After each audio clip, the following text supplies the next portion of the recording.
আপনার ছেলের বাবা নাকি রাস্তাঘাটে বিয়ে করে বেড়াতো, আপনার ছেলেও যে তা করবে না সেটার কি গ্যারান্টি আপনি দিতে পারেন? কি বলবো বল, বুঝতেই তো পারছেন এখনকার ছেলে মেয়ে, এদেরকে আসলে সবকিছু বোঝানো যায় না। আপা, আপনারও একটা সন্তান, আমারও একটা সন্তান। আমি অনেক কষ্ট করে আমার সন্তানটাকে মানুষ করেছি। আশা কি ছেড়ে আসার পর থেকে কিছু খাচ্ছে না আপা, কথা পর্যন্ত বলে না, সারাদিন চুপচাপ একা পাগলের মতো বসে থাকে। আপা প্লিজ, আমি ওদেরকে হাসি খুশি ভালো দেখতে চাই। আমি আপনার কাছে রিকোয়েস্ট করছি, আশাকে বুঝিয়ে আমার সাথে পাঠিয়ে দেন। শুনুন, এটা আপনার স্কুল না। আপনি তো অনেক বাচ্চা কাচ্চা পড়ান, এই জন্য বাচ্চাদের প্রতি আপনার মায়াটা একটু বেশি। কিন্তু আমার আবার সন্তানের প্রতি এত মায়া মহব্বত নেই। যদি থাকতো, আমার মেয়েটা আপনার বদমাইশ ছেলেকে বিয়ে করে চলে গেছে। আমি কি কোনোদিন বলেছি আপনাকে যে আমার মেয়েকে ফেরত দিন?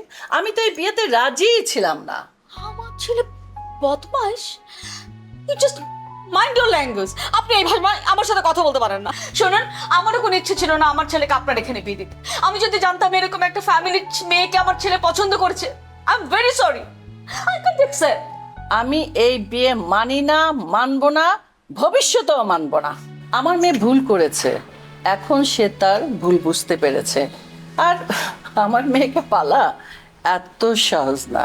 ওর অনেক টাকা পয়সা লাগে, অনেক হাত খরচ আছে। আর আমি শুনেছি আপনার ছেলের বাবা নাকি রাস্তাঘাটে বিয়ে করে বেড়াতো। আপনার ছেলেও যে তা করবে না সেটার কি গ্যারান্টি আপনি দিতে পারেন?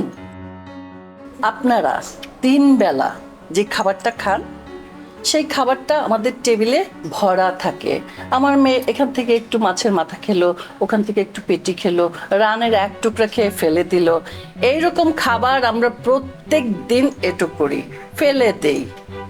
তো আপনাদের বাড়িতে যে আমার মেয়ে তো সুখে নেই, সে তো বুঝতে পেরেছে। আমার মেয়ে যে ভুলটা বুঝতে পেরেছে, ও একা একা ফেরত এসেছে বাড়িতে। আমি খুব খুশি। এই জন্য আজকে আমার মেজাজটা খুব ভালো। তা না হলে আপনার মতো মহিলাকে আমি গেটের ভিতরে ঢুকতে দিতাম না। আর যদি ঢুকেও যেতেন, দূর দূর করে তাড়িয়ে দিতাম, ঘাট ধাক্কা ধরে বের করে দিতাম। Just mind your language. আপনি এইভাবে আমার সাথে কথা বলতে পারেন না। সম্মান দিতে শেখেন মানুষকে। অসম্মান করে কথা বলার রাইট আপনার কেউ দেয়নি আপনাকে। ওহো, আপনার কাছ থেকে আমার সম্মান শিখতে হবে? আপনি আমার বাড়িতে এসে আমাকে অপমান করবেন আর আমি যে সেটা সহ্য করব? নো, আপনি এখন চলে যান। চলে গেলে আমি খুশি হব। নিশ্চয়ই। আমি আসলে বুঝতে পারিনি নিব এরকম দেখে আপনার মেয়ে ভুল করেছে। খুব হয়েছে। আমাকে আর শিক্ষা দিতে হবে না, এটা আপনার স্কুল না।